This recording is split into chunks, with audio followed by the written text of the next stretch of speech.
they drop it completely. And this is a very vivid demonstration of the gender differences in public land use. So we now go to recommendations, and this is the last slide. These are some of the recommendations. Of course, the list of recommendations is much longer, but we try to present to you the most salient recommendations, which are divided for three groups.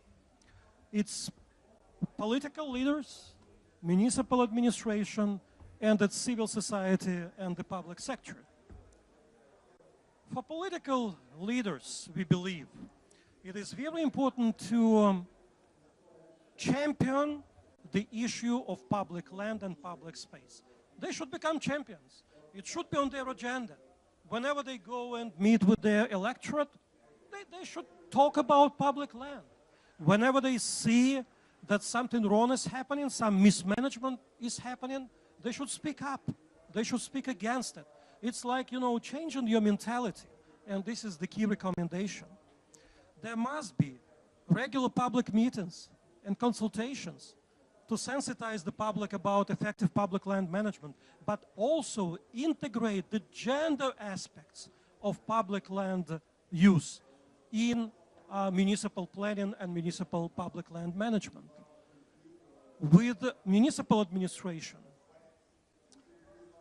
municipal administrations need to start planning realistically for public land management. They cannot say, you know, very often what I hear from local governments is, we are doing it every day. So why do we need a special plan? This is something that is part of our daily responsibilities.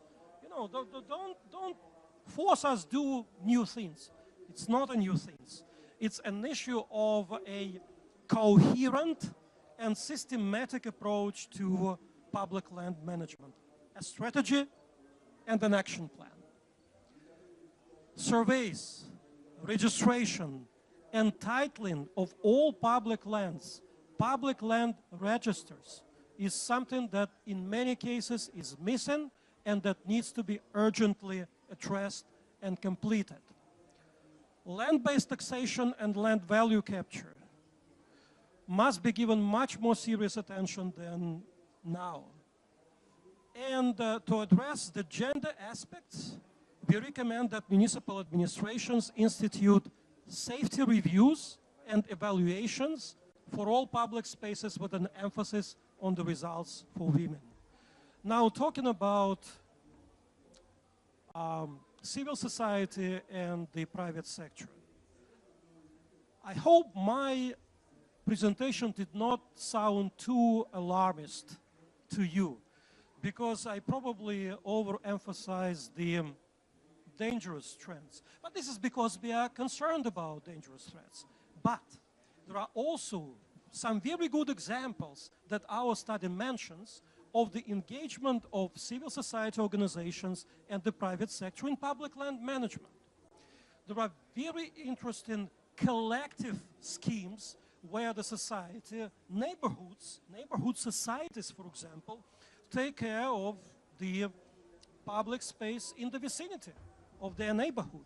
And they manage it, they provide waste collection, you know, they come up with some very innovative ideas about how it can be used for cultural, commercial activities, and so on and so forth. So there are some positive examples, and we recommend that those examples should be studied, should be converted into good practices, and I believe this is what Vego's study also indicates, and then used. We need both civil society and the private sector need to look into opportunities to engage with municipal administration on management, design, maintenance, and development of public spaces for particular uses, either on a non-for-profit basis, in case of civil society organizations, or as a corporate social responsibility or a commercial activity in case of private sector entity.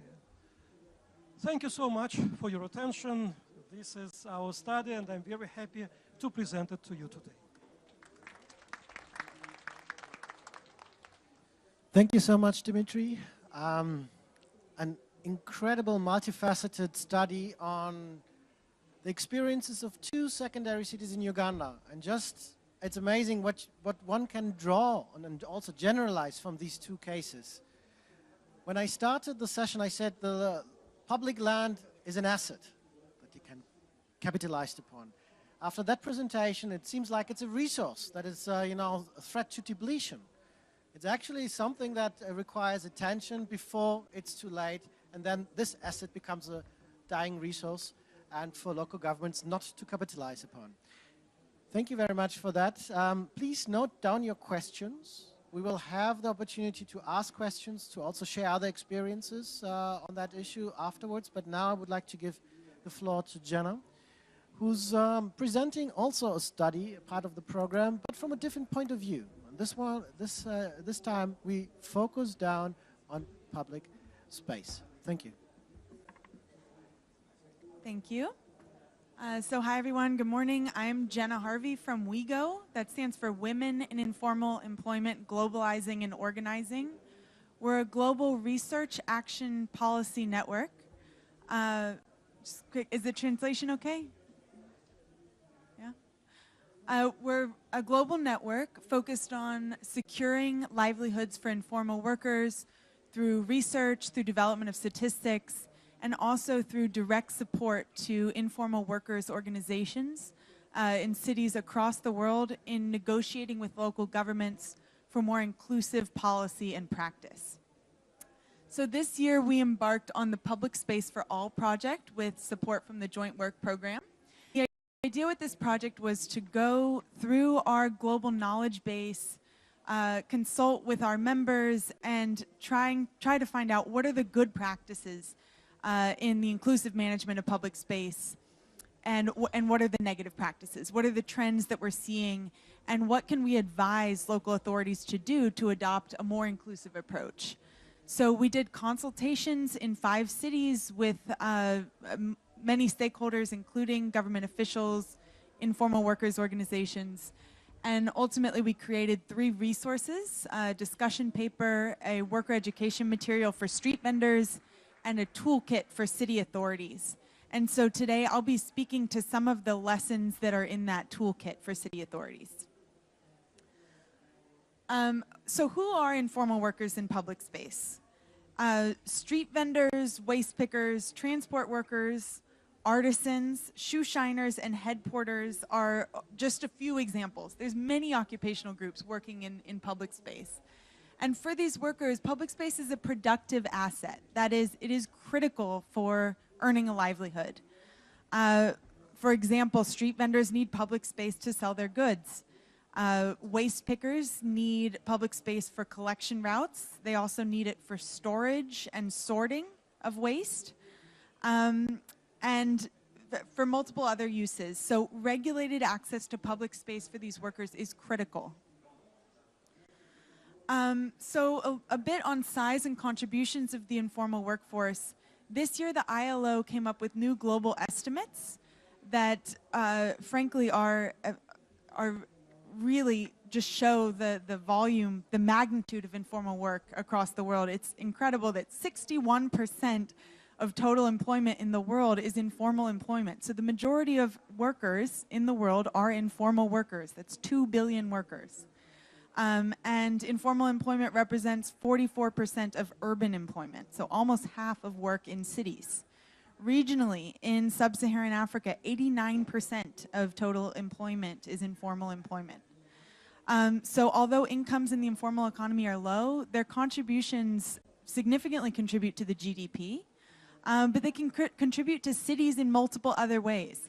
So despite common belief that informal workers don't pay taxes, what we see with our organizations is that they pay a multitude of taxes, tolls, and fees, sometimes on an annual basis for licenses to vend, sometimes on a daily basis in the form of a toll to the municipality.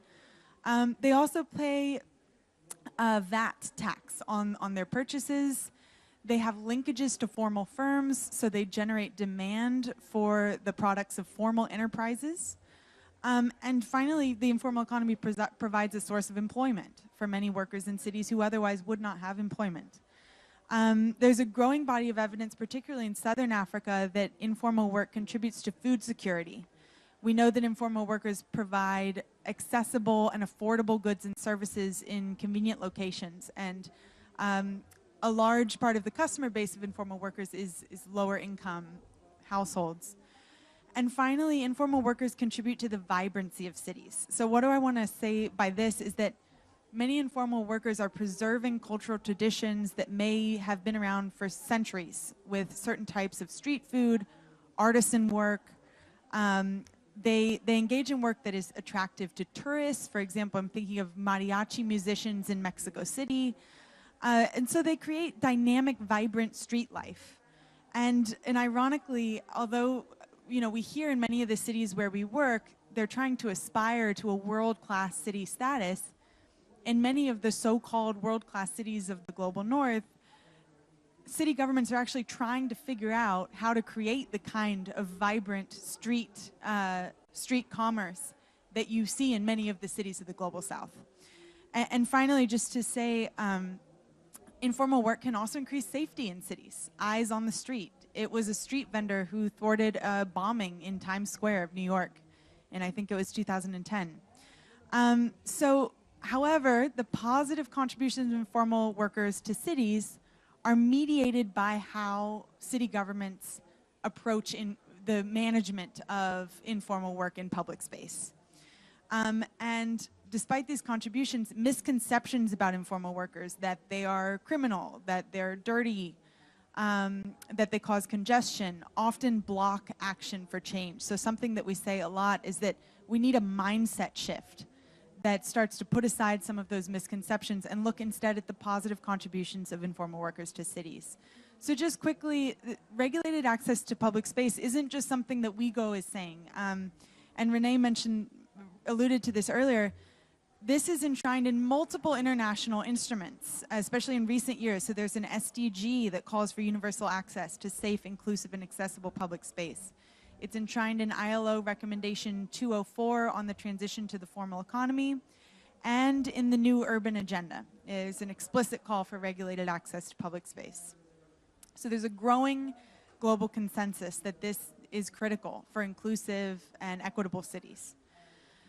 So the Public Space for All project, we started from the perspective of there's an opportunity and a challenge here. There's a massive opportunity for cities to harness the poverty alleviation potential of the informal economy through more supportive policies and regulations, and to create more vibrant, inclusive cities that people want to visit, that benefit city residents and tourists alike.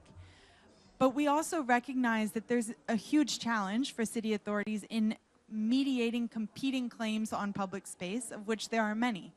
Urban mobility, residents associations, formal businesses, informal workers, all of these groups create claims on public space. It's also difficult for city authorities to act when there's often entrenched negative public opinion about the informal workforce, and we know there's also pressure to privatize public space. So there's a huge opportunity for city governments, but we recognize they're faced with many challenges. So first we wanted to look at what not to do. These are tried and true lose-lose policy responses to the management of public space. Evictions have an incredibly negative impact on the earnings of informal workers and can be devastating for workers and their families who are already vulnerable, pushing them into a more vulnerable situation. We've seen this over and over again in the cities where we work. It's also wasteful for the city. There's expenditure involved in sending out local task forces to clear vendors from public space, and they simply don't work. We see time and time again that out of necessity and lack of other options, vendors return. So just to say from here on, I'm going to be speaking mostly of street vendors in public space because they're one of the most common groups, and it's what our project most focused on.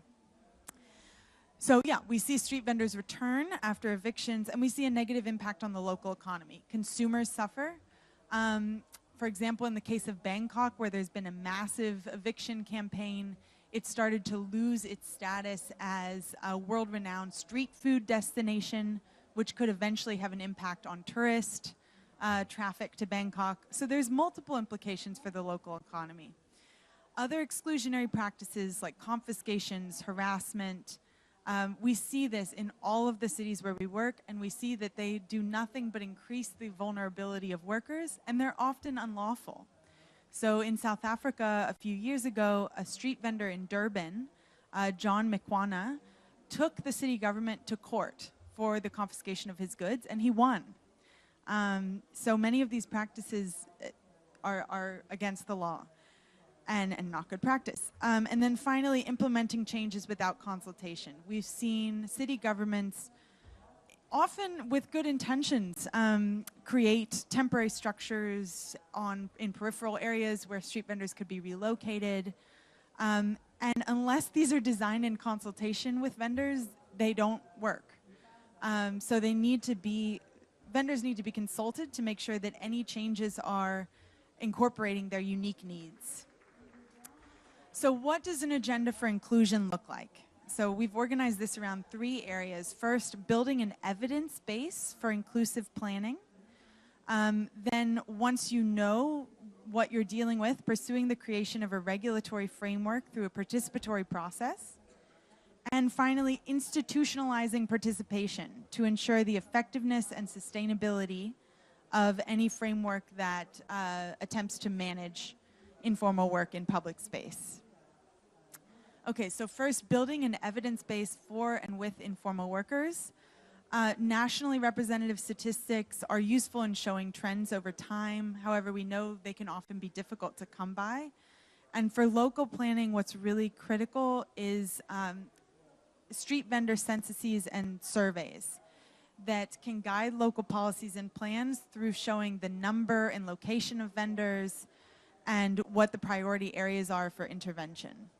And so you'll see in all of these recommendations, the underlying recommendation we're providing is to take a participatory approach, even in building an evidence base. So where we've seen city governments develop surveys together with vendors' organizations, we see that the resulting information is often more actionable and more effective because it was designed to respond to the issues that they know are priorities. Okay, so key principles for building or reforming a regulatory framework. This really varies by context. We can't take one regulatory framework and recommend it as a model for all cities. Every city is different. So here I outlined a few principles that we've been able to take from the good practice examples that we've identified. Most specifically, the Street Vendors Act in India, which I'll talk about in a minute. But because regulatory frameworks must be so context specific, the overarching recommendation is to establish a negotiating forum with all relevant stakeholders, of course informal workers, but also other members of the community that have a stake, to build agreement on a framework. It's also critical that when thinking about a framework for regulating informal work in public space, the idea should not be to start from zero. It should be to build on what's already there. So where are the existing vendors? There's a reason they're there. We call agglomerations of vendors natural markets. They've often chosen those places because of pedestrian flows, and they need to be accommodated there. So regulation should aim to accommodate vendors where they are, to register them, and above all, have minimal relocation. Recognizing, of course, that the viability of vending depends on pedestrian traffic. Taxes and fees should consider the income and earnings of vendors and be clearly communicated to vendors. And then enforcement provisions, we're not saying that there shouldn't be enforcement provisions, just that they should not be criminal. So they should be founded on the principle that street vendors are pursuing legitimate economic activities. Not illegal activities. So non-criminal sanctions should apply. And of course, any regulatory framework is going to involve determining a process for the issuing of licenses, permits, but at the same time, an appeal process should be established for vendors who, for any reason, don't qualify or denied permits to be able to appeal those decisions in a fair and equitable way. And then finally, once a regulatory framework is agreed upon, it is absolutely critical to institutionalize participation in the implementation and governance of that framework. So in Lima, Peru, in 2014, a very progressive ordinance was passed on street trade. But the part of the ordinance that mandated a multi-stakeholder committee that would oversee the implementation of the ordinance never took place. That was discarded. And largely because of that, the ordinance was never implemented.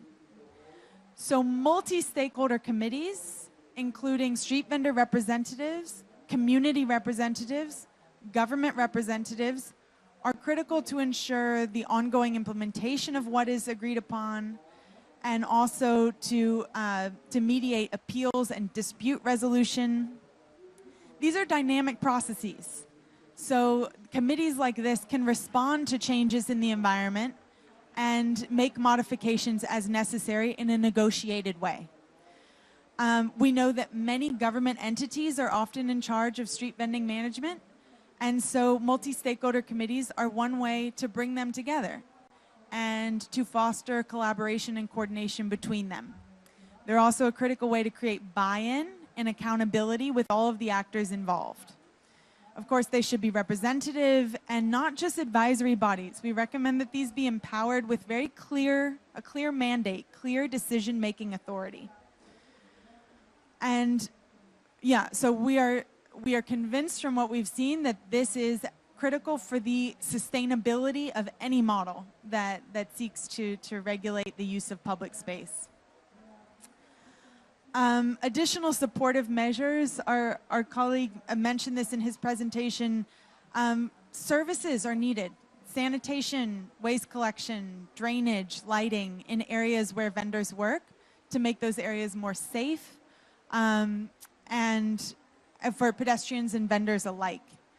Also, although public space is finite, through innovative urban design, we've seen in Durban, for example, that more vendors can be accommodated, sidewalks can be widened, for example, infrastructure can be used in creative ways to accommodate vendors, and there's a lot of work that needs to be done in that area. And finally, traffic control is also critical for the success of any model. So I don't have time to talk in detail about the Street Vendor Act, but for anyone who's interested in a really good practice example of progressive legislation, this is at the national level, but it outlines a framework for vending management at the local level. And most importantly, it mandates the establishment of statutory multi-stakeholder participatory governance structures to define vending zones, license processes, with fair representation of street vendors on those committees. And then finally, I just wanted to end on this note. This is the leader of a street vending organization in Ghana. My colleague will talk more about that later. He said, I want to see eviction free in the city. I want to see them having a right to the city where no government and no official will harass them. But we have to do it under a regulation. Even though we want access in the city, we want to operate in the city, we also believe we have our part to play. And so this is just to say that street vendor organizations, the ones we work with, recognize the need for regulations. They want a seat at the table to discuss regulations with city officials. But for that to happen, city officials have to recognize them as legitimate partners in that process. Thanks very much. Thank you very much, Jana, on that presentation. It's striking also, I mean, to contextualize. We've heard in the first presentation that public space is about to deplete. It's going down. The availability of public land is reduced. The remaining public land that is currently used, like public spaces, have different functions and economic functions. And even if it's depleted, we have some questions about the use, about the people that occupy, that use that space. And so this discussion about who uses public space and the particular role of informal vendors here needs to be highlighted, will be subject of future discussions and even more so. And they will be much more confrontational. So we need to be aware of that. And just to reflect that, I've seen, and there are no numbers on the informal sector, there are, but you know, there are estimations. But estimations indicate that 90% of the new jobs in sub-Saharan Africa in the next 20 years will be in the informal economy. So we need to get used to the idea that we have a hybrid economy, but informality will be always part of that. So I think it's about time to really acknowledge that, and I think that is one, I think, very interesting view. Then we focus on the places that are used for this economic activities in the city. And before I now start from your experience and your questions, I just wanted to already highlight, Monsieur Moudbi, perhaps we're going to do a round of questions to the panelists, and perhaps you can share some of the early reflections on that part of the session afterwards. But now it's time for questions. Do I see hands? And perhaps Fred can help me in allocating a mic to the gentlemen and the audience. Thank you very much. So I'm going to indicate, I have here 1, 2, 3, 4, 5, and then it's the first round. Thank you very much. My name is Omar Silla. I'm heading the Global Land Pool Network within UN Habitat. I have only one question, which is related to scholar discussion on this principle of titling public land or public domain. If you know that most land tenure regime in developing country is state ownership. So it means that citizens has to prove their right they have upon, you know, the piece of land. So what is the relevance then of titling, you know, public land on behalf of the state, knowing that the land belongs to him? I think this is a discussion going on. And depending on the type of ownership established, I think there's some option we need to explore. Thank you very much.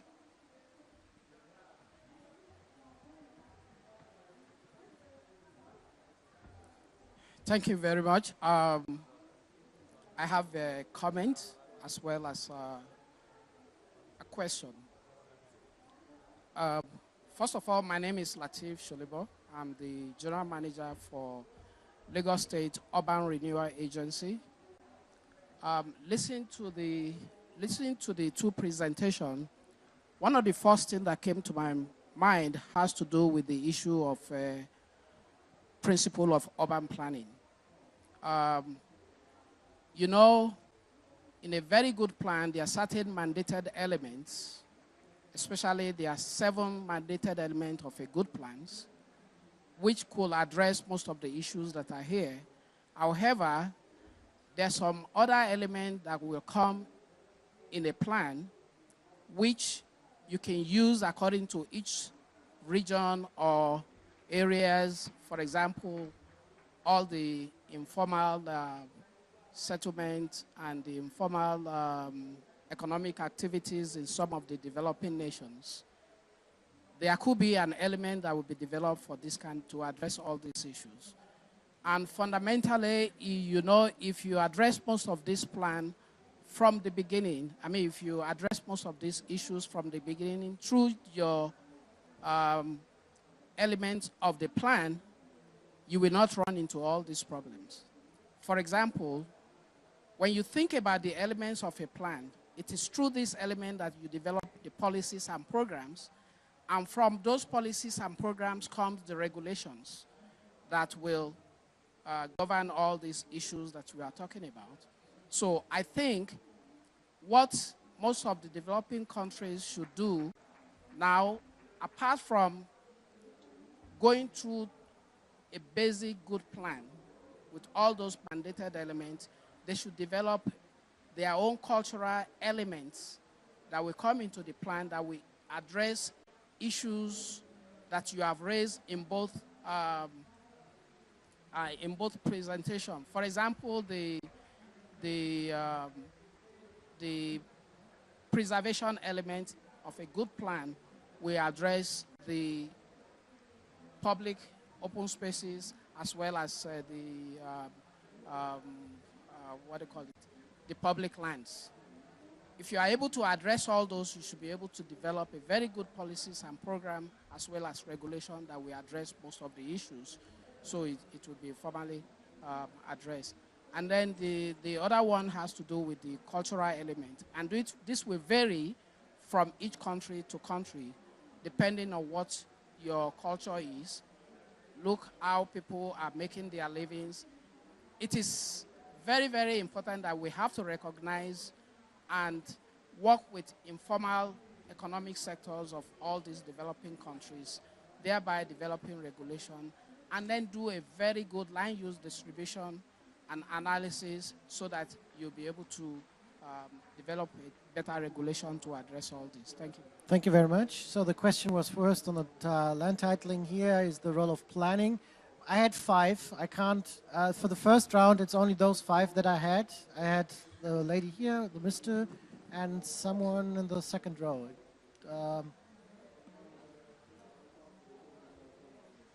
Merci. Merci pour... Merci pour Monsieur le ministre, pour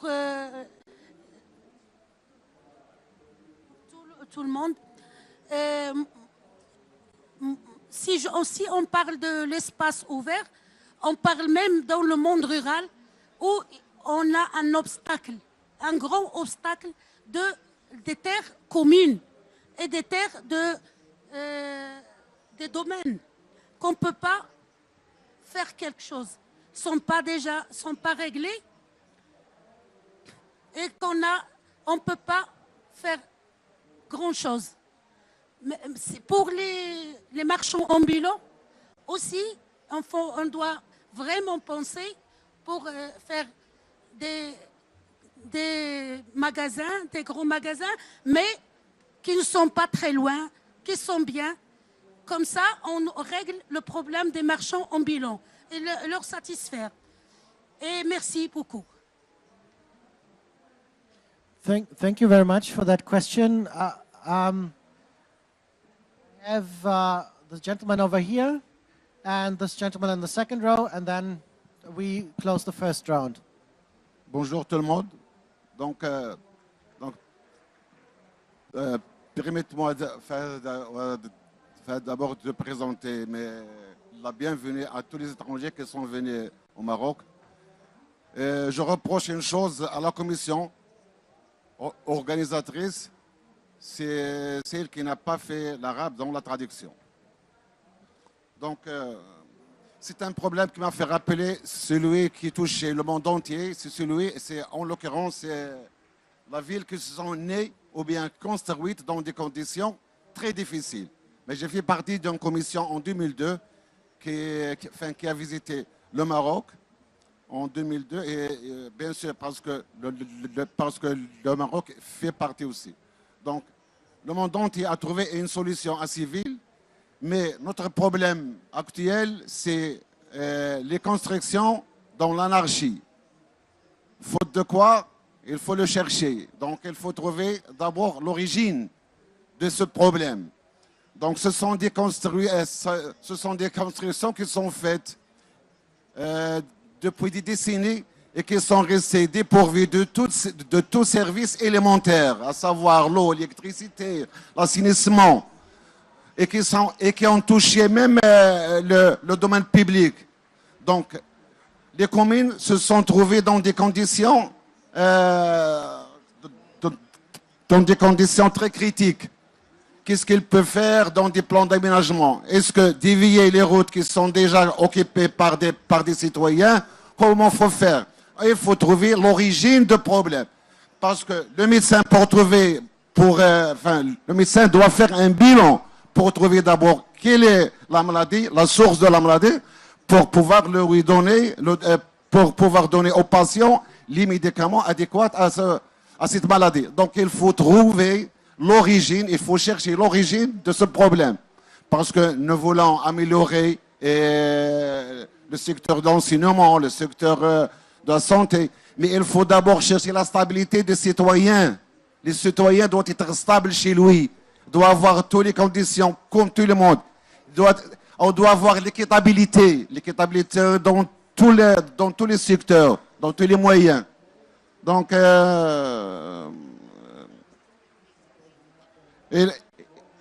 il faut trouver encore le problème à ces habitats qui se sont construits dans l'anarchie. Ça veut dire trouver, par exemple, une architecture harmonisée. Il faut trouver quelque chose pour ces gens. Donc, je vais être un peu succinct et je laisse le micro à mes amis et merci pour tout le monde. Thank you very much. On the question on how to respond to the growth of informal settlements, what's the role of development partners, what's the role of local authorities in that? Thank you very much for that question. Now the last question for the first round, and then we go back to the panel. Merci beaucoup. Moi, j'avais deux questions à poser. Je viens du Sénégal. Je suis secrétaire général d'une structure qui s'occupe de la création d'une nouvelle ville au Sénégal. Alors, j'ai été préfet un peu partout, dans 4 départements et villes du Sénégal, notamment la ville de Dakar. Quand j'ai vu l'étude qui a été faite, ça a recoupé effectivement la réalité à Dakar et dans certaines villes, et surtout en Afrique de l'Ouest. C'est une véritable préoccupation. Nous avons un encombrement excessif de l'espace public. Alors la question que j'aimerais poser, parce que j'ai eu à mener des opérations de déguerpissement, de vendeurs dans la rue, tout ça, mais comme Madame l'a dit, ça reste toujours inefficace. Ils reviennent toujours le lendemain. Et c'est véritablement un casse-tête pour les gouvernements locaux. Alors, quelle est la place de la sensibilisation, la communication auprès de ces occupants que l'étude a révélé pour qu'on puisse explorer cette piste? Ça, c'est la première. Alors, la seconde question, c'est ce que disait tout de suite le monsieur. Les populations riveraines. C'est un vrai goulot d'étranglement pour eux. Quand ils veulent sortir de chez eux, quand ils veulent garer leur véhicule, quand ils veulent avoir un espace libre, ils sont toujours occupés par ceux qui sont sur l'espace public. Et c'est véritablement un casse-tête. Qu'est-ce que l'étude a révélé par rapport à ces populations-là pour qu'eux aussi, ils ont le droit de vivre décemment, de devoir être dans un environnement sain et bien approprié? En tout cas, je vous félicite pour ces 2 communications parce que ça recoupe véritablement la réalité en Afrique de l'Ouest. Merci beaucoup. Thank you so much. So we had 2 questions on any example of relocation practices that can be referred to. What can one do if you're facing find a solution of scarcity in public space? What can the process be? And the second question again, how can we increase access to public services for all in the city, in particular those in areas without public services? So I would like to ask now the panel of, you of course have the liberty, also the challenge to address all the questions. So both of you, and then if we have time we go for a second round, and then finally I ask the chair for that part of the session to share his thoughts already. But Dimitri, perhaps we start with you on the right, left side. Thank you so much for the comments and questions. These are very useful, and this is an evidence that the problems, the studies and the problems that they describe, that we discussed today, reflect the reality on the ground, and they reflect the situation in your countries. On the issue of titling of public land, the ownership situation may differ from country to country, and in a number of countries, like in Tanzania, for example, all land is state land, but in some other countries, like Uganda, for example, there is freeholding. There are also traditional types of land ownership. But in addition to the issue of titling, it's also the issue of surveying, which is very important for proper management of lands. because even if the state, even in the cases where all land is state land, the users, the state, the government agencies are different. And so understanding where exactly the plots are located, how they are demarcated, is very important for proper management. There have been a comment on urban planning and the need for a comprehensive approach, consideration of cultural elements and local economics, and I totally agree with that. In the responding to the concerns about the informal economies and street vendors, this is in no way a unique situation. Of course, the long-term response to this challenge is job-rich economies. Once there is more employment created, there will be less street vendors in the streets, because this street trade is almost a forced kind of engagement by many young people and older people, simply because they don't have any other employment opportunities. So in the long run, as I said, it is promotion of job-rich economies. In the short term, it is provision of alternative spaces, because the alternative spaces for alternative occupations, so to say, because the interests of the residents also need to be taken into account. It's not only the informal sector, but it's also the safety, security, and the suitable environment for the citizens, for the residents, that needs to be addressed. Thank you very much, Dimitri. Jana? Yeah, so thank you so much for the questions. Quickly to the gentleman from Lagos about the role of planning. So you're absolutely right. Master plans in particular can be very powerful tools for inclusion. They can also be powerful tools for exclusion, and have been historically. And so that's where we would say planning processes, again, have got to be participatory, opened up to multiple stakeholders, so that master plans can reflect the reality of city residents.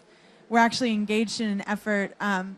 We had the first consultation through this project in Delhi with different stakeholders from civil society and government in Delhi to talk about the 2021 master plan and how to make that plan more inclusive of informal livelihoods.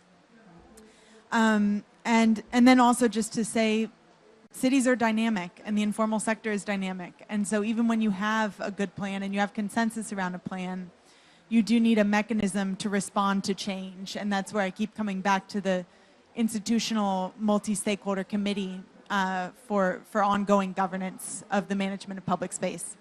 To the lady here from, I didn't catch where you're from, sorry, but it's a great question about stores, about moving street vendors to formal businesses. Unfortunately, that's out of reach financially for most vendors who are typically poor individuals who don't have access to capital. However, Recommendation 204 on the transition from the informal to the formal economy sets out an agenda for gradual formalization. And so some cities, like what we're seeing in Lima, Peru, are supporting vendors in moving to roofed markets, moving off the street onto roofed markets, actually purchasing spaces in those markets. But that comes with support, so access to credit, access to training and capacity building. So with any kind of formalization, we always talk about costs that are accompanied by benefits. You've got to have a balance. And then finally, to the gentleman from Dakar, through the Public Space for All project, I mentioned we had a consultation in each of our 5 focal cities, one of which is Dakar. And there are very strong street vendor organizations in Dakar, including Razmad, Simadsi, and others.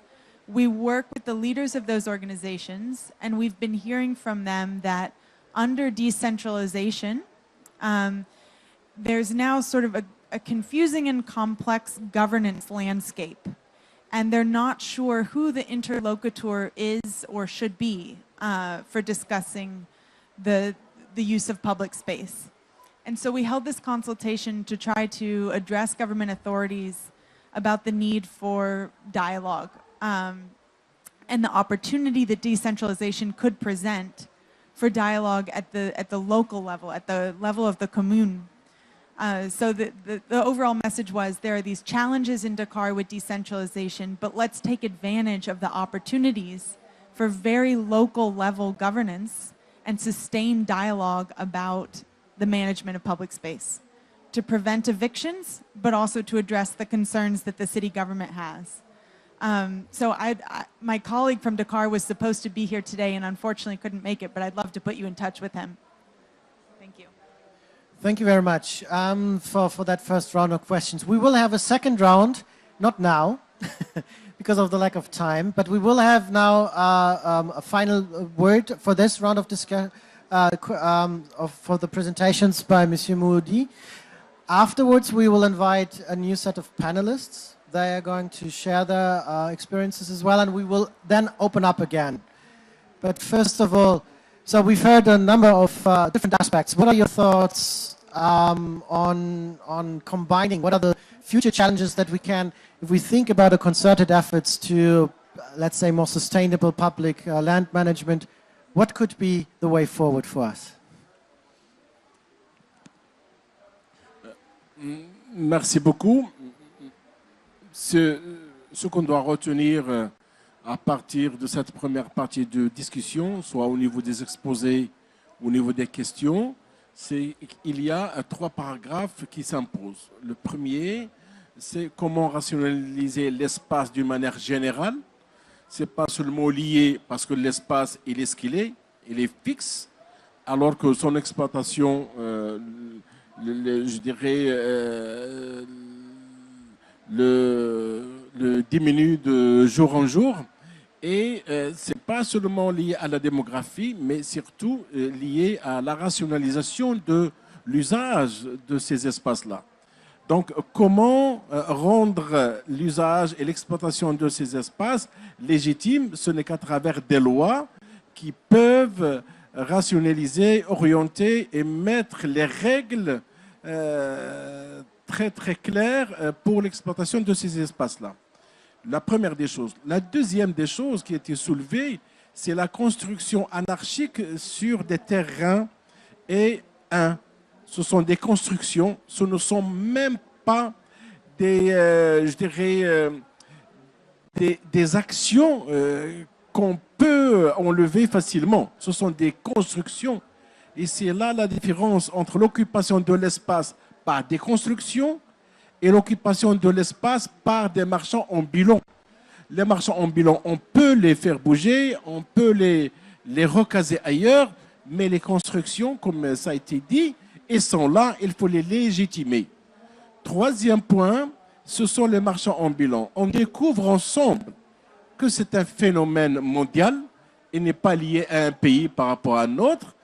Vous avez cité la cité Bangkok, les restaurants sont dans les rues.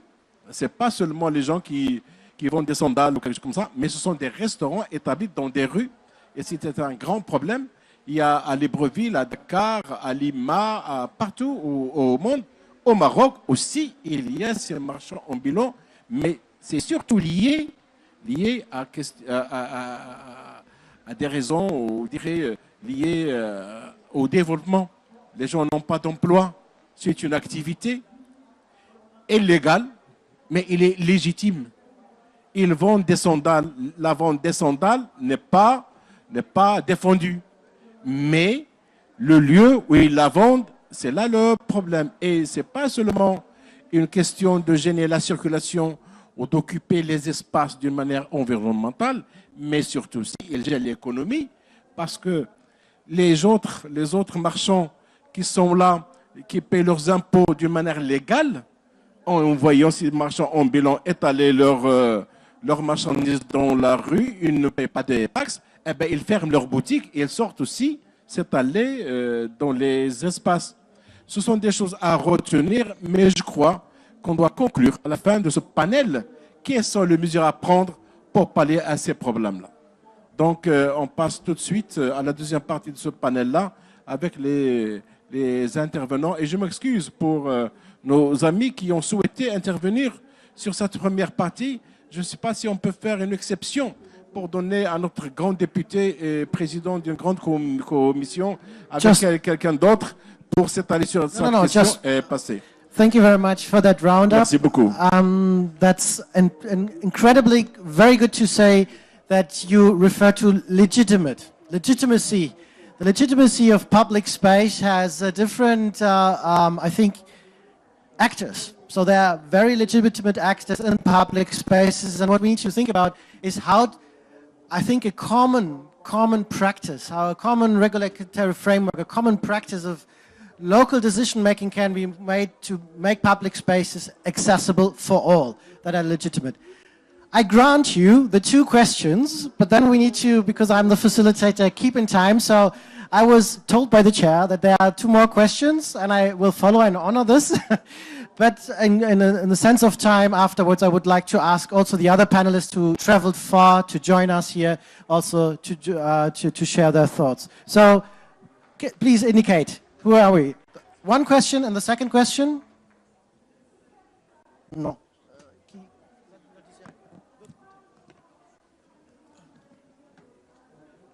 Merci. Je suis docteur Zerdali.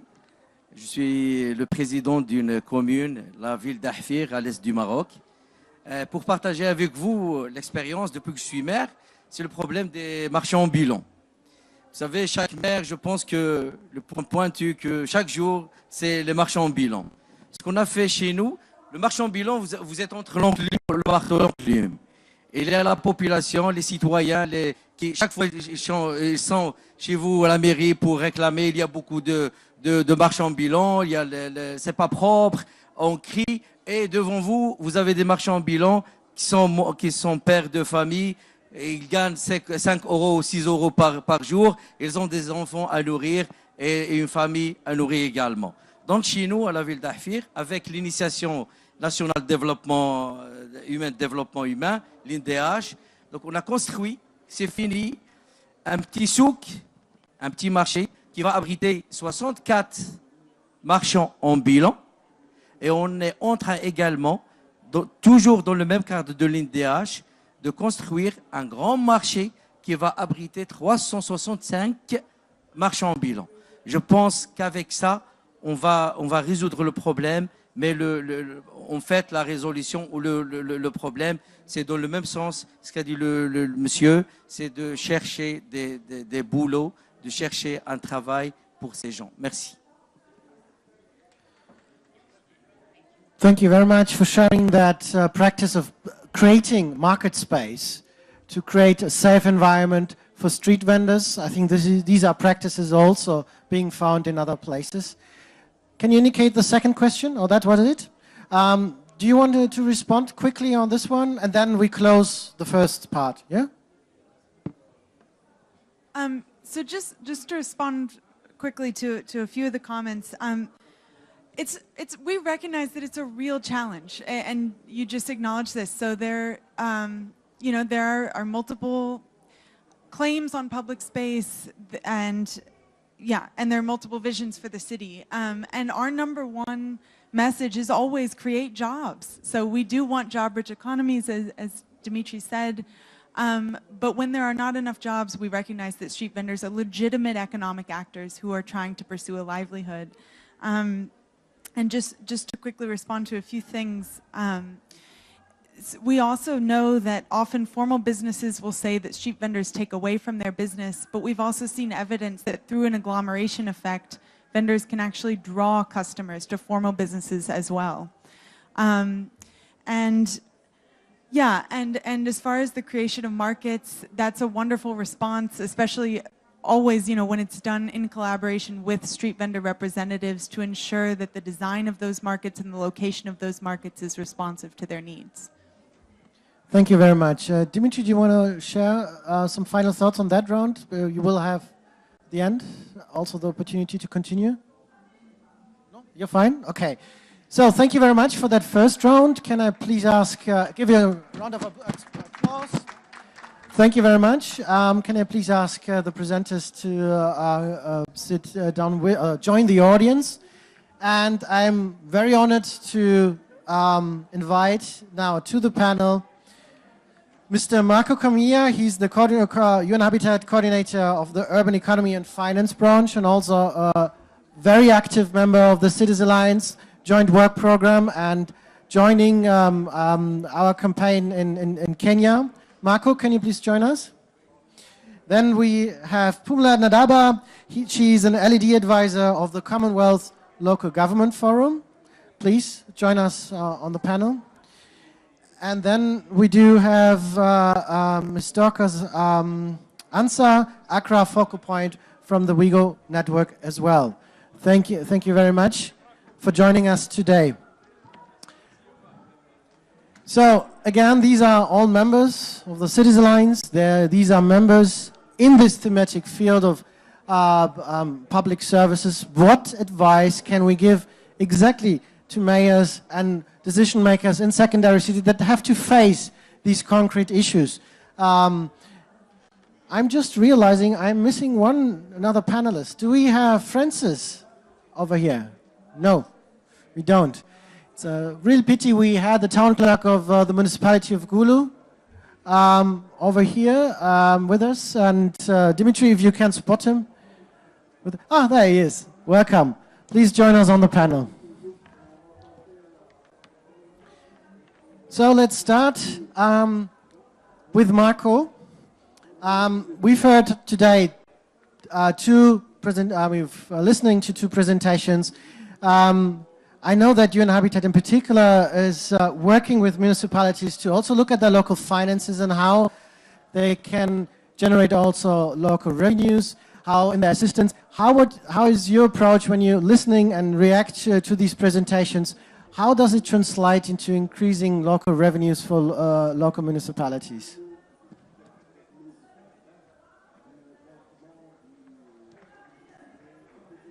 Thank you everybody. First of all, it's a privilege for me to be part of this panel, of this session, and also be together with these distinguished speakers. Let me answer with two examples of what we do when we get a request from a city. One on an informal setting, and another on an urban renewal project.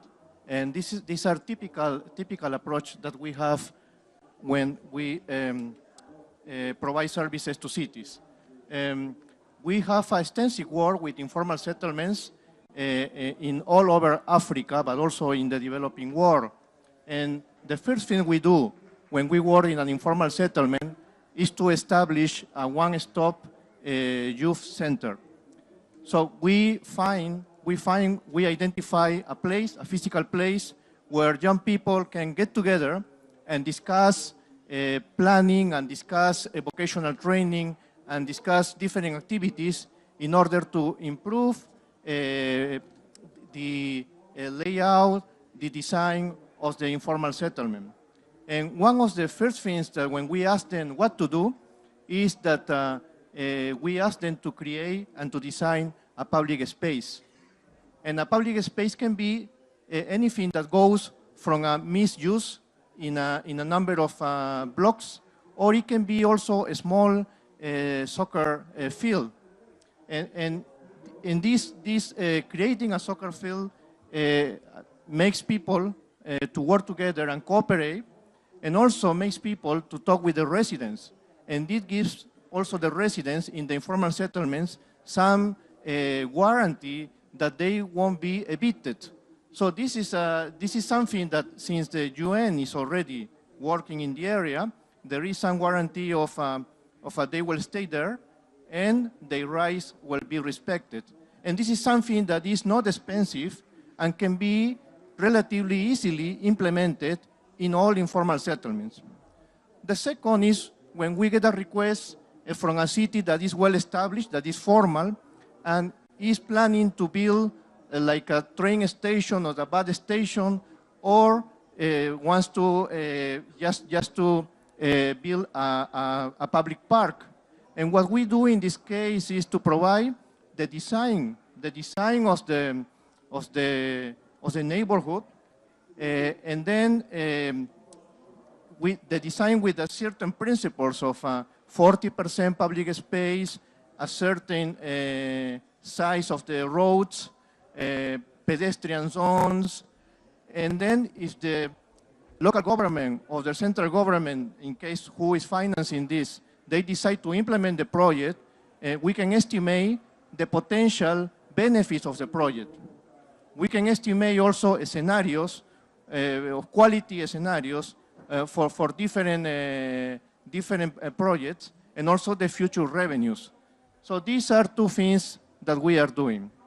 I'm very happy that to hear from Dimitri, my friend, from UNCDF, and also from Gina, from WIGO, on street vendors, because those are things that we cannot force. So we have to live with that in most of the cities. And informal workers are also part of the economy, and they cannot be taken out. I can describe many cases where central or local government force informal vendors to go out, and then they don't have just people to work or provide the different services in the neighborhood. What we have is a mix in most of the cities in the developing world that is a combination of formal and informal sectors, and this is something that instead of fighting that, we just have to design policies to merge. I just want to say that we have two departments working on urban planning and revenue generation that are relevant for the things that we are discussing today. One is Public Space and Planning and Design Department, and the other is the Global Land Toolkit Network. The Public Space and Planning and Design designs different architectural, different urban layouts to cities for specific needs. And this is more at the neighborhood level. So let's say 2, 3, 4 blocks in a city. And the other one is on the land readjustment, more at a regional or national level. And this is the Global Land Toolkit Network. That is a network that it has more than 30 members from development banks, the World Bank, different stakeholders, and also the residents of the different areas in order to design integrated approaches to land readjustment. And public space and land readjustment are closely related, but they are different in nature. So this is something that we have to take into account. And the number 3 that was also mentioned in the presentations is the issue of land value finance. And land value finance is also related with these two, but not necessarily the same.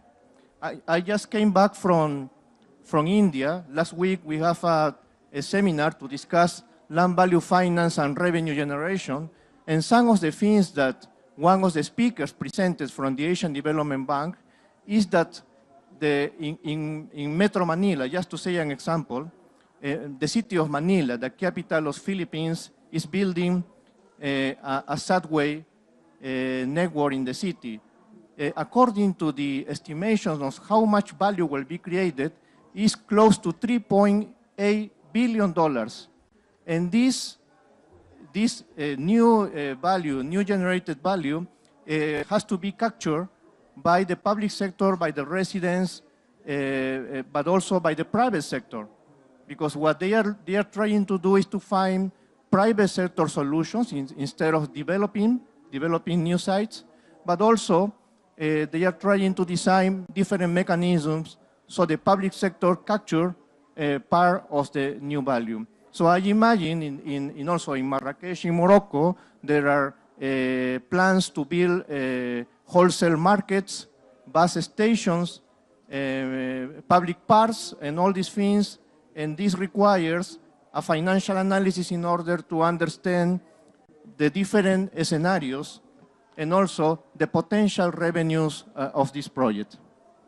Thank you. Thank you very much, Marco, for sharing UN Habitat's approach to provide concrete assistance to cities, starting from the neighborhood, working with youth to think about public spaces, up to the level of blocks to city planning, up to the question how to finance new projects around land management and the use of public space. Thank you very much for joining us. I'm very delighted to have a representative of our campaign city of the joint work program with us. The city of Gulu was referred to. We saw a number of statistics. One of the most striking statistics was that the availability of public land is going to deplete. And with the increase of the population by the growing of the city, this is even further. So you are going to face an immediate issue in the city of Gulu on public land, and I would be very happy how you've perceived that problem in the past. What are you doing already at the moment to address that, and perhaps some reflections on anything that has not been mentioned in the presentation on the city of Gulu and the use of public land. Thank you very much for joining us today. Yeah, thank you very much. My name is Baraba Nao Francis, and I'm the town clerk of Gulu. Gulu is the capital city in the northern part of Uganda. We are grateful for Cities Alliance for carrying out a study in two cities, that is Gulu and Mbare.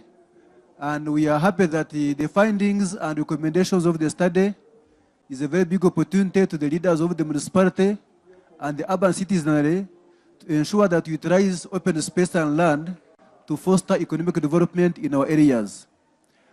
In Uganda, we have got the adequate legislation that promote open space and land management. We have the Fiscal Planning Act.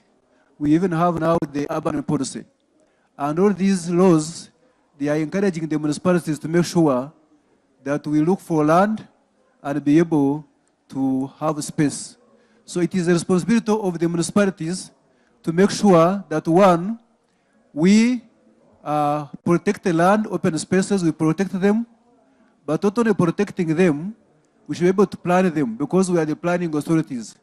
And after planning them, we must make sure that we develop them and then utilize them to the required standards. So that is the issue of protection, planning, developing, and utilization. But also, municipalities where you don't have land, you are supposed to acquire. You are supposed to acquire land. After acquiring land, then you are able to plan for it, develop it, and utilizing it. So as a municipality, we have been able to do the following things. We have been able to acquire land titles for most of the open spaces in our municipalities. We have quite a number of them, like the playgrounds, like the stadiums. We have been able to acquire land titles in our own names, and that is certainly a very big factor in terms of protection. But also, apart from the land which belongs to the municipalities, we also have land which belongs to the institutions. And the institutions here, I'm looking at the health centers. Health centers are ours. We have health centers, and we have also been able to acquire some land titles for the health centers. We have quite a number of schools, government schools, about 26 schools, and private, they are about 30-something schools. So we have been encouraging also the schools to make sure they acquire land titles for those schools. Because you can't talk about open space unless you have got legal ownership of this. And therefore, matters of ownership are very critical, matters of surveying are very critical, because they precede development, they precede utilization. And therefore, our first goal agenda was to make sure we protect these open spaces by getting land titles for them. We also have markets. We have one of the biggest markets in the country. It is a very big market. It is accommodating over 6,000 vendors. Is there a problem with the translation? I'm very fast. I should be a bit slow. Is that okay? I was saying that about markets. We have got one of the biggest markets in the country. It is accommodating over 6,000 vendors, and we have also been able to get land titles for that. So we also have several auxiliary markets in the rural areas, which in the rural areas, but within the town center, we are also being able to survey them, and we are in the process of acquiring line titles for them. So all in all, we even have the private sector, people who own hotels. We have institutions. We have 3 universities in Guru. We also have a number of hospitals and secondary schools. As a municipality, we don't control universities, we don't control hospitals. But being a planning authority, we are supposed to have an advisory role to them to make sure they protect their open spaces. And therefore, we have got a physical planning committee. We have got a physical planning act which established a physical planning committee which is being chaired by the town clerk, and we have got a number of technical people. So we have our role in that area is just basically to offer technical guidance and then advisory. So we have been able to advise those institutions like the universities and hospitals to advise them on how they can protect their open spaces to make sure they are avoiding encroachment. And these universities have got playgrounds, they have got football pitches where they play games, and our role is to make sure that they become protected and also developed. We also have other private institutions like the hotels. Hotels have quite a number of open space, but these are privately owned. But these hotels, they provide a very good services in terms of promoting tourism, in terms of promoting leisure industry. So it is our responsibility as a planning authority to make sure under public-private partnership, we support the private sector by helping them to make sure they legalize their open spaces by acquiring titles and also to make sure they develop them. Because for us as a planning authority, if you are a private developer and you want to put up, a school, you want to put up a hospital, you want to put up rather a hotel, one of the requirements are that you must have an adequate open space, because it is very useless to put up a hotel without an open space. So we are now encouraging the hospitals, we are encouraging the hotels to make sure they have these open spaces put in place and protected. All in all, what I have just said is that as a municipality, we have a direct linkage in assets which belong to the municipality. But also assets which are out for the municipality, we have a role to make sure we advise the private sector to make sure they protect the open spaces. The importance of open spaces has been emphasized by both of them, though I came a bit late because my flight was a bit late. But it is very necessary that if you are going to talk about resilient, sustainable cities, like the theme is, it is very, very important that we protect our open spaces. Open spaces provide a wide range of opportunities, and therefore it is important that if you are going to talk about sustainability and about resilience, you can't do that unless you have got open spaces. And they must make sure that they are adequately developed, because an open space not developed is just as useless, because you don't have the trees. How will it absorb oxygen? How will it absorb carbon dioxide? But once these open spaces are developed, you have a number of trees, they absorb carbon dioxide, they absorb these other gases, and then they meet you, they give out oxygen for you to breathe. So you find that you are having a sustainable city in a nutshell. So I think as a municipality of Guru, we are trying our level best. But also, Dimitri didn't tell you, we are coming from a very nasty background where our town was ravaged by war. For 23 years, we had insurgency in the northern region. And therefore, we suffered so much under the war, and many people came to the town, settled in the urban area, because it was very easy for government to look after them in terms of security. So people were settling everywhere. We are settling wherever they would see land and open space. But I'm happy to report that the peace has been ushered, and the people have been able to resettle, and we are in a very fast rate of recovery, and we are moving on. So I think I want to recommend the study that we are going to use these findings to make sure that we improve the management. About land, I will tell you much about land, but time is not there. If time permits, I will be able to share more with you. Thank you. Thank you very much for sharing these concrete examples, how the city of Gulu is already, and you nicely see how land needs to be seen as a cross-cutting issue for the whole range of public services. We heard health, we heard, you know, the hospitality sector, so about tourism. We heard a number of examples where public space plays an economic role. Thank you very much for sharing this. Now I come to Pumla from Commonwealth Local Government Forum. If you hear that, and what kind of advice would you, for example, give the city of Gulu if you hear that the public land plays such an incredible role, it is depleting? What advice would you give if you think about how to even increase the local economic development ambitions that they have at this point in time? Thank you very much. So my name is Pumla Ndaba. I'm with the Commonwealth Local Government Forum, and we are very pleased to be part of this panel here. So I'm from the Southern Africa office of the Commonwealth Local Government Forum. Just listening to the examples that were just shared with us here today, one of the things when we promote local economic development in the countries where we work, one of the first things or principles that we drive with city governments and municipalities and local authorities is start with what you have. So before we say that we need more resources from central governments, provincial governments, we always say, what do you have? What can you maximize? What assets do you own? What land do you have access to? So for us, when we look at this topic of public land and public spaces, we look at it as an asset that can be used productively or put into productive use for local economic development.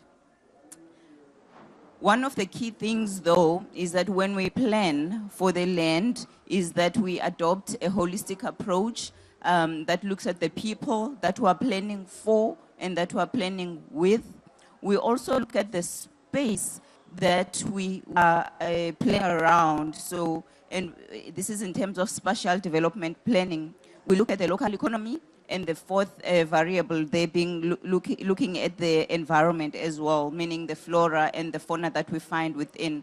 So one of the key things, therefore, I would say in advising local authorities is that we do not look at public spaces simply as in isolation to the economy, in isolation to the people, and in isolation to the environment. So whether we're talking about public parks or we're talking about markets, these markets and public parks, they must be serviced from an infrastructure and basic services point of view. We also need to be able to access them. So it is not very helpful if we develop public spaces or we create or we develop the informal economy, give space to informal traders without providing access to these markets, both forwards and backwards in terms of the linkages to resources. So that's the one very important element, integrated development planning. But when you look at that topic as well of integrated development planning around our public spaces, you think of institutional arrangements within the local authorities that are enabling for that. So let's take a park, for example, or let's take a market for the informal economy. There are so many departments within the municipality that have a direct interest in how that park or how that informal economy operates. You have local economic development section whose only purpose is to see that the informal traders grow and develop. But you have also law and enforcement who also want to ensure that they abide by the rules of the city, by the bylaws of the city. You also have environmental control within the municipality that needs to make sure that they adhere to the health standards that are set up by the city. Quite often what we find that is that these institutional arrangements are not in place within the local authority or within city government. So we promote, therefore, this approach of working in an integrated manner at the level of planning, but also at the level of coordination and implementation. The last point that I want to make on this is participatory planning, and we have heard about this. we're planning for the people without the people. So one of the key principles that we promote is the Commonwealth Local Government Forum is when we plan, we involve the people. If we just make an example on this one, if you take the case of women, for instance, their requirements, their needs tend to be quite different when it comes to the informal sector. So for them, safety is a major issue. So when we plan for these public spaces, we have to put the safety of women at the forefront. This would require, therefore, that our infrastructure departments that are responsible, for instance, for street lighting, that they are involved in that, and that we consult women, therefore, in those instances. But also take the issue of the youth. We have an example where, in part of the work that we do,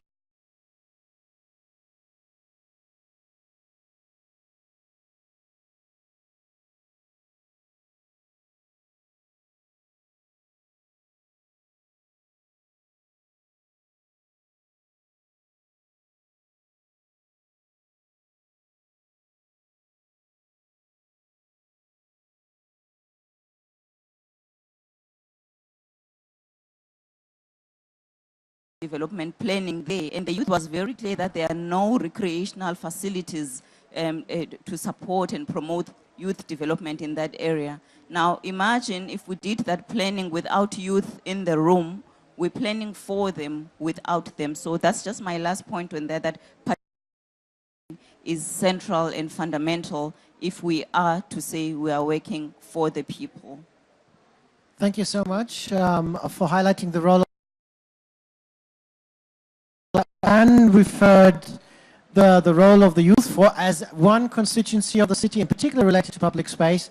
When I look around, there's another constituency missing here, I suppose. I think the official definition of youth ends with 27 without coming close, but we don't have, I think, in the forums such as these, representatives of that age cohort with us. Now, Dorcas, we've heard a lot about the need for methods apart from participatory planning, but very concrete examples how to negotiate. It's a question of negotiation about public space. It is the negotiation about the different legitimate uses of public space. We've heard the problems of planning. We've heard an example that city authorities are somehow at some point, clueless whose priorities are more important than others. So, in fact of the matter, when it comes to looking at the informal vendors on public space, it gives it a very concrete example, and it would be great to hear a little bit more about, are there principles, are there general principles that you would derive from your work that you see, even for local government officials, that pays off in the long term. So that would be great if you can share some experience of that. Thanks, Rene. My name is Dorcas Ansa, coming from Ghana, Accra, and I work with WIGO. I think that by design, it's good that I'm the last speaking on the panel because I speak for the workers, and we have worked with the workers. I've heard a lot of municipal assembly speak. I've heard a lot about authorities telling us what happens, but I'm going to talk about what we experience on the ground in terms of what the authorities have been saying all day. I want to start by saying that will this question even be relevant for us to discuss if the municipal assembly will acknowledge the input, the value, and the revenues that they get from the informal workers? I must say that lots of studies we have done have shown that particularly the internally generated revenue of all municipalities, which come together to be the contribution of the national revenue or contribution of national GDP, comes from the informal economy. And so if we are discussing public space, why is it that any time somebody or a group of people or a component or a faction of the discussion of what or who has legitimacy in using that public space, the person that suffers is the informal worker. I'm yet to hear of an example where a formal sector was, maybe a formal building was broken down to accommodate informal workers. It is always the informal worker who has to move for the formal buildings to be done. And it's important for us to think through the value and the contributions of that formal building that is there to the contribution of the informal workers who were there before they were evicted. And so, one example again I want to make is every market, every informal settlement will start work around 4 a.m. Formal sector will be sleeping. And they will close very much way beyond when the formal sector is again sleeping. And between the time that the informal sector starts to work and the time that the formal sector goes to sleep and they are still working, the government is charging tolls. The government is charging taxes. And so have we sort of calculated the contribution of this sector that we always say they are a nuisance? We always say they have to be relegated for the formal sector to come in. Particularly to your question, in terms of making this negotiation work, we have pushed the municipal authorities and the government to institutionalize dialogue and platforms. What do I mean by that? Yes, we all talk about participatory planning, consultations and all that. That, for me, is different from institutionalizing a dialogue platform where it is regulated and it is mandatory that agreements on those dialogue platforms are implemented to the letter. And that, for me, is when you can say that our contribution are being taken care of. Because whatever that is discussed in that room is implemented to the letter, it will definitely be including the contributions of the informal sector if they are part of the discussions and negotiations. And for me, again, clear communication channels and access to information.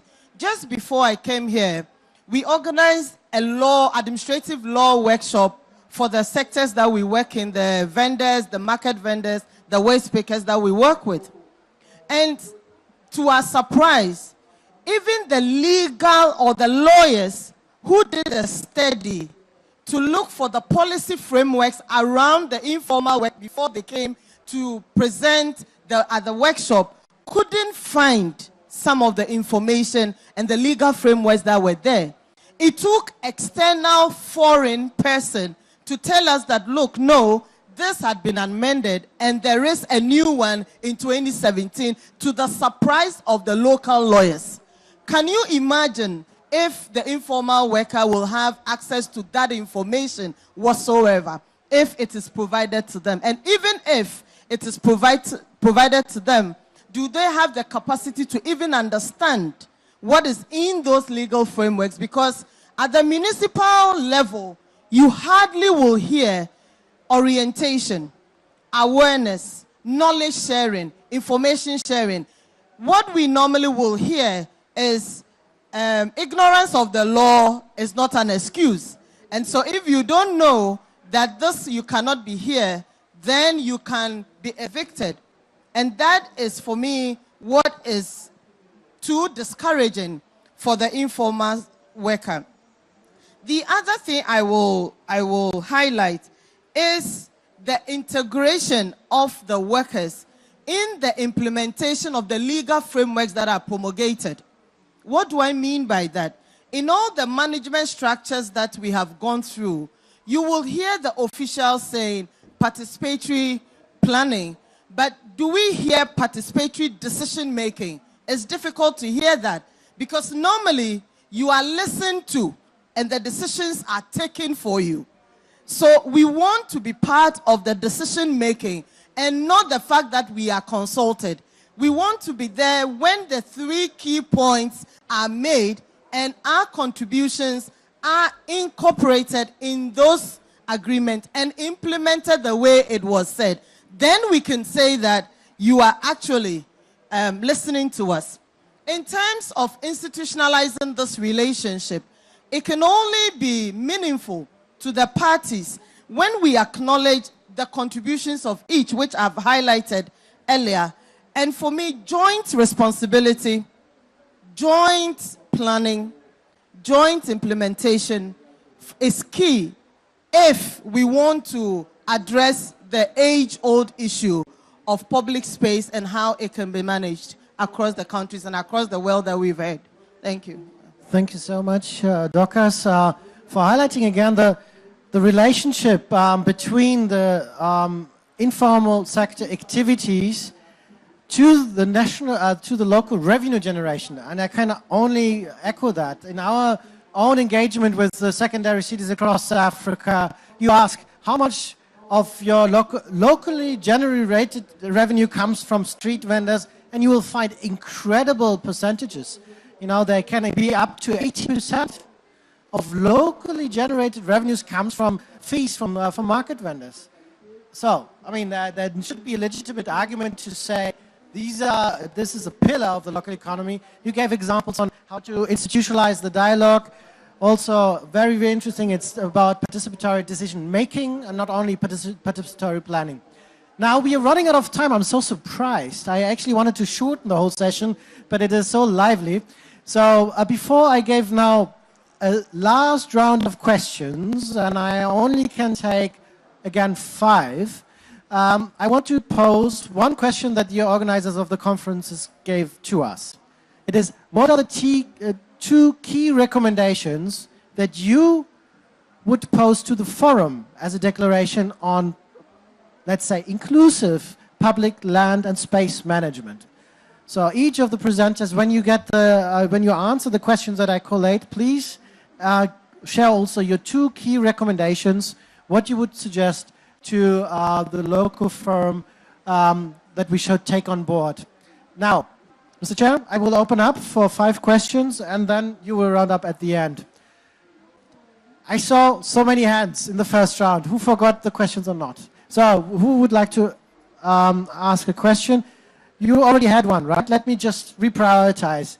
I haven't heard also for female representative, I've had one. Okay, let me have 1, 2, 3, 4, and 5. And that closes up. And if you have further questions, please approach us after the session. Thank you, moderator. John Tumsime is my name. I'm the district chairperson in Mbarara, that is Uganda. My question goes to our development partners, mostly in funding. When you look at the informal sector, when they come on board to do the funding, sometimes they look at the formal structure, maybe to supplement what the gate would put up. We have got these bicycle riders, mention it. Nobody looks at that sector. In Uganda, when it comes to the representation, all the informal sector is represented at all levels in the political structures, up to the parliament level and our local councils. When it comes to utilization of the open space, we have got our border riders. They are given these spaces to utilize. They are considered also in the... Thank you very much. I appreciate the debate. My name is Jeremiah. I want to appreciate the lady from Ghana that we got to do a lot of advocacy work to support the informal sector. I come from a municipality of Meru in Kenya. and in this municipality, about 80% of the GDP of that municipality come from the informal sector. But we have not done enough because these are the people we push every day off the streets in order to create space for the formal sector. In Kenya generally, the informal sector businesses open as early as 2 a.m., while the formal sector opens at around 9 a.m. These are the people who feed the formal sector. Therefore, a lot of advocacy work needs to be done. Now, that said, then we need to do 2 things or 3 things in Africa in order to develop this critical sector. One, we must look about the structure of these vendors. In Meru, we have grouped them, we have known them, we have mapped them, we have banked them, because you have categorized and clustered this informal sector as key sector in our municipality. We have 4 clusters that we have built, and the model is working very well for us. Therefore, on the structure, how do we organize these informal sectors? Number 2, infrastructure. How do we build these public spaces to deliver services to these people? Therefore, building of green markets, and I appreciate Camille of UN Habitat because they are working with us in Meru.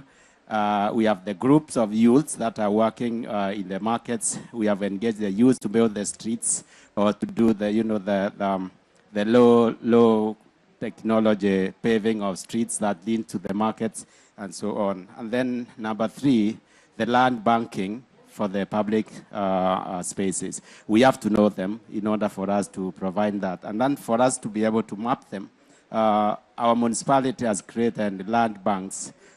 We are doing georeferencing, fixed survey of all the public spaces, and we are busy developing them. So I want to support that. There is need for more work, a lot of advocacy work on the informal sector so that we can relate economically the contribution of this key sector. Thank you. Thank you very much for that comment. We don't know each other, so he didn't refer to exactly he makes the argument that we've just made before.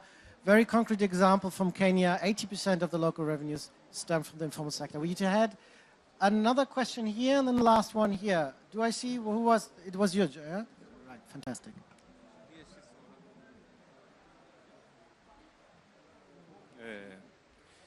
Mes respects à M. Moubdi et aux autres et à tout le monde. Ce que je veux savoir, c'est l'exploitation de l'espace public. Est-ce qu'il joue un rôle très important au sein de résoudre le problème du chômage? Parce qu'il y a une vaste population de jeunes intellectuels qui, malgré leur diplôme et malgré leur culture, ils vivent sur des copies d'environnement social et économique.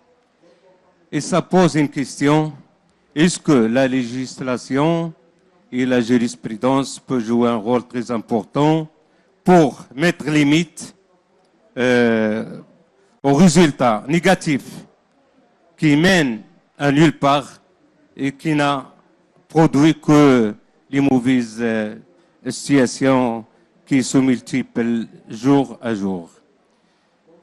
Je veux savoir, et la question que je veux poser, c'est est-ce que si les autorités municipales peuvent créer eux-mêmes une législation qui organise cette situation qui n'est pas bien dans tous les pays du monde. Parce que ça n'existe pas seulement au Maroc, mais dans les autres pays. Et je vous pose la question, surtout à M. Moubdi, et merci bien.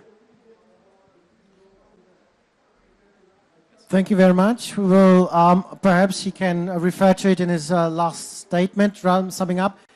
A very, very short question now, because we are really running out of time. And otherwise, I'm going to steal your lunch time, and I don't want to do that. T'inquiète. Very short question. Alors, sur le financement des espaces publics, il me semble qu'il faut qu'on puisse différencier les espaces publics non aménagés et les édifices marchands. Parce qu'il me semble que là où on doit mettre l'accent, c'est les espaces, les édifices marchands, c'est-à-dire les marchés et autres centres commerciaux. Parce que pour les espaces publics non aménagés, occupés par les tabliers et les marchands ambulants, la question du financement, si c'est orienté vers ces occupants-là, va poser d'énormes problèmes d'occupation de l'espace. Je crois que les gouvernements locaux gagneront eux-mêmes à financer ces espaces-là que de le tirer au niveau des marchands ambulants, parce que le problème de l'occupation va se poser régulièrement et d'encombrement. Je crois que la confusion à ce niveau doit être faite pour nous permettre de gérer convenablement l'espace public. Thank you very much. I have now to close the round of questions, but I see already disappointed faces like the gentleman, and he can ask then perhaps bilaterally the question. But in order to, we have exactly 10 minutes. I would like to ask first all the presenters to respond to the question, give us the 2 key recommendations, but really brief before our chairman is going to close the session for us. So Marco, please start. And I'm really sorry. Thank you. I have 2 key recommendations, one for informal settlements and the second more toward the regional level. For informal settlements, I will recommend to follow the good examples that we are implementing in several countries in Africa and in the developing world. And this is to provide participatory planning budgeting. I know this is not easy, sometimes requires a change in legislation, but this is the best way to provide a proper public space. And the second, don't forget that all these efforts are limited if there is not a national urban policy or a master plan that is taking care of future urbanization. So those are my 2 recommendations. Do you have some quick responses also to the questions? Or are they included in your response? No, those are okay, included. Fantastic. Thank you. That was very efficient. So let me give you maybe about the informal sector. The informal sector, there has been an argument that the informal sector does business, but what comes out in terms of money is not informal. You have an informal sector, but you can't have informal money. Every money is formal. So I think what is very important now is to make sure that we formalize the informal sector. I come from Uganda, and that gentleman comes from Uganda too. What our government has now done is to formalize the informal sector. Like now the borders, the government is trying to formalize them to make sure even like these people who are selling on this, make sure they are formalized and the government is helping them. The president right now is giving a hand in the informal sector. As long as you are informal sector, you register what you are doing, how many people are you, what are you doing, and then you make a presentation to government. The government will register you, they formalize you, and they fund you. And whether our president is giving out money to the borders, to the small-scale industries for that type of formality. So you are not going to get money from World Bank, from where to come and support unless you try to formalize the informal sector in terms of registering them. Let's have to know how many numbers are they, what are they doing, let's have that documentation, and then using the legal framework, you can have that one legalized. That's also what I would recommend. Can we have an effort to make sure that we try to regularize the informal sector? Then the other one, I'm just encouraging everybody, all the municipalities, to make sure that we try. I'm told some of them already have data banks. Let us make sure that we try to protect our open space by having a policy of protection that is P. Number 2, we plan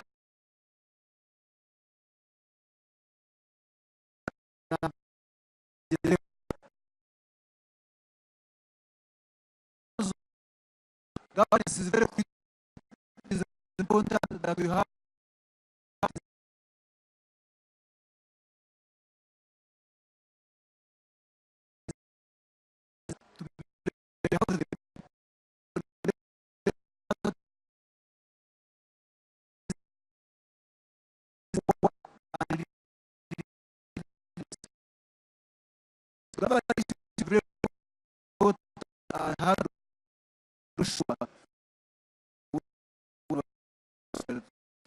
Thank you.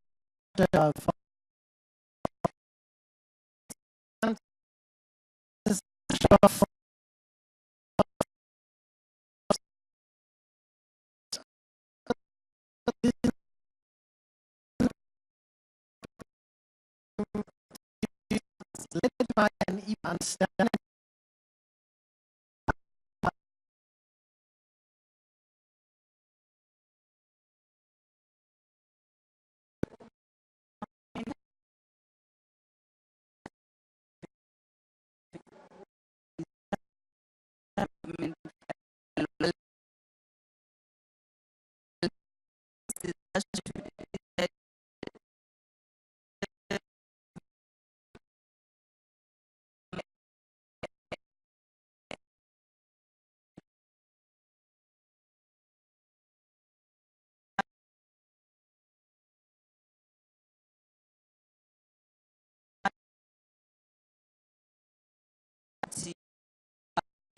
all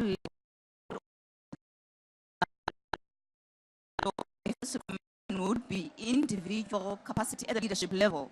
We need leaders who understand that these economies, these spaces create value and create employment for the marginalized. So individual capacity development at the technical and political level, but institutional capacity building as well, because we see that the various layers of the state do not talk to each other in terms of what local government wants to do and perhaps what central government wants to do. And I see a strong role of advocacy there for local government associations as well. The second one is around data. I started by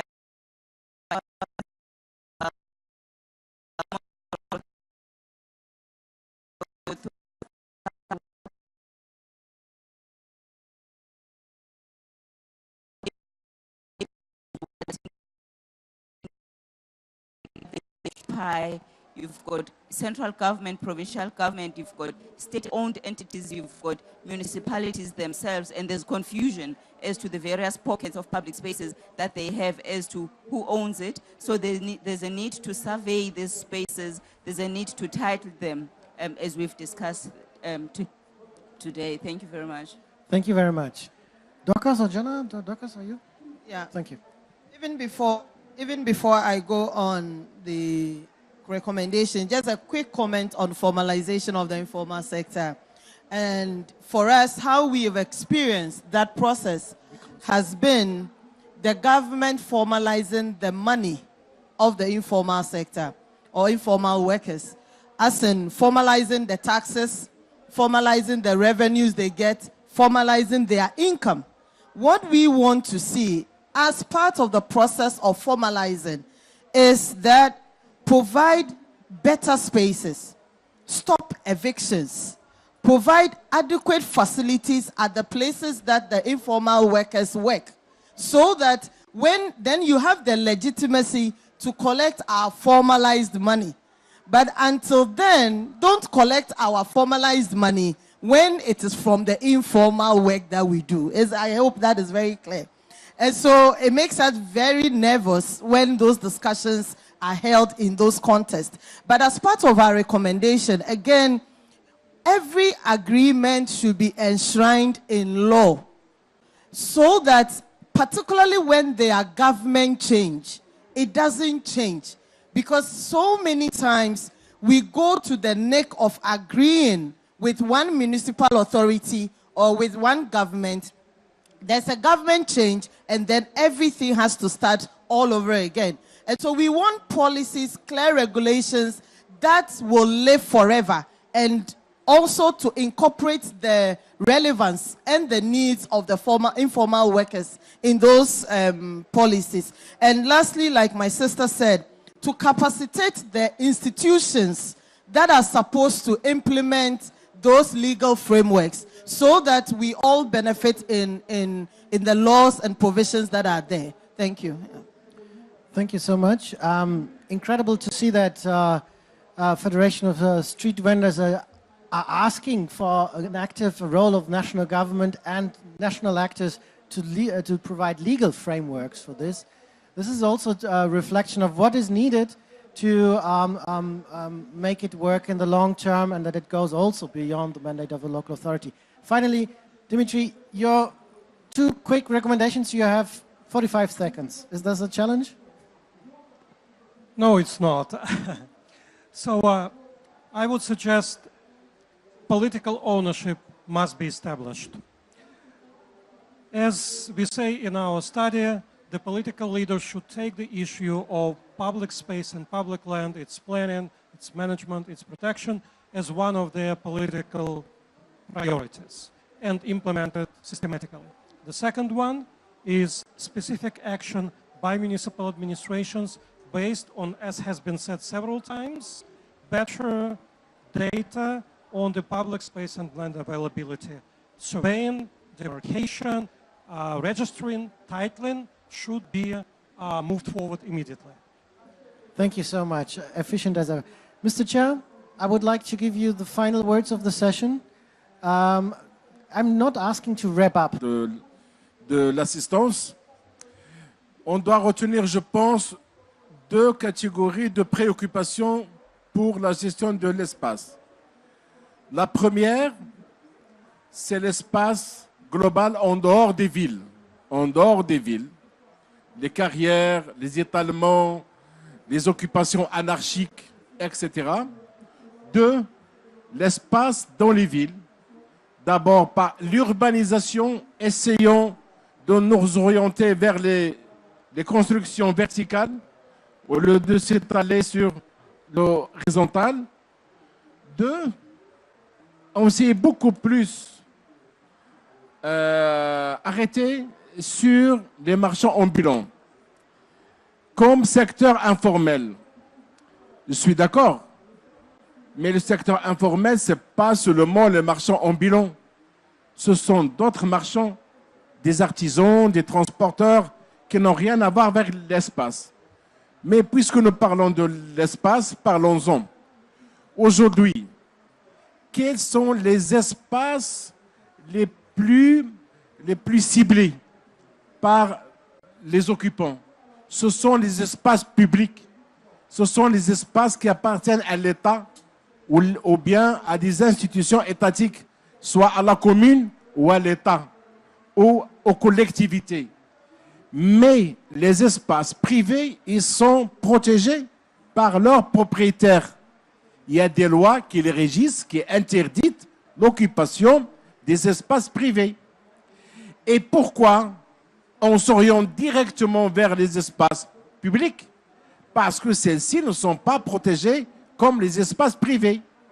Il faut légiférer, il faut émettre des lois et des règles claires pour pouvoir gérer ces espaces.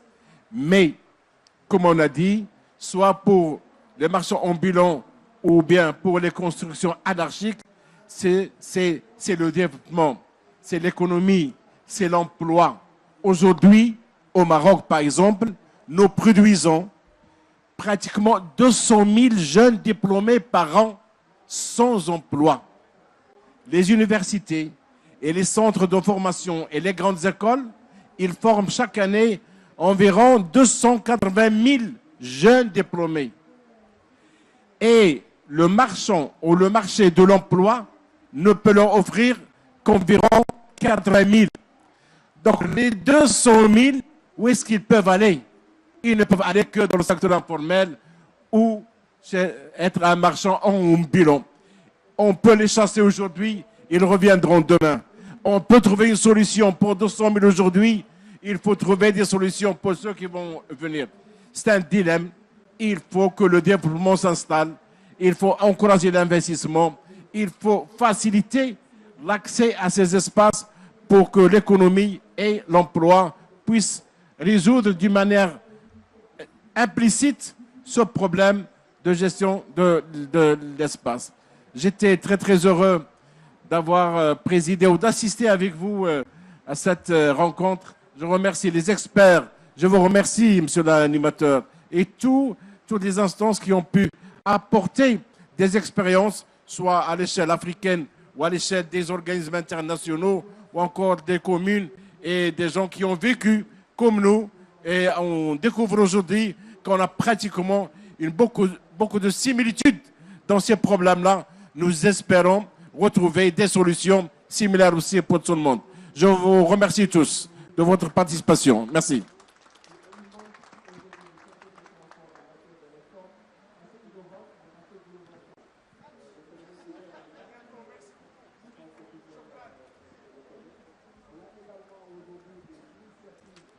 Merci beaucoup pour votre assistance. Et je suis désolé pour les heures, mais c'est peut-être pas notre part. Nous sommes des amis maintenant. Merci beaucoup. Désolé.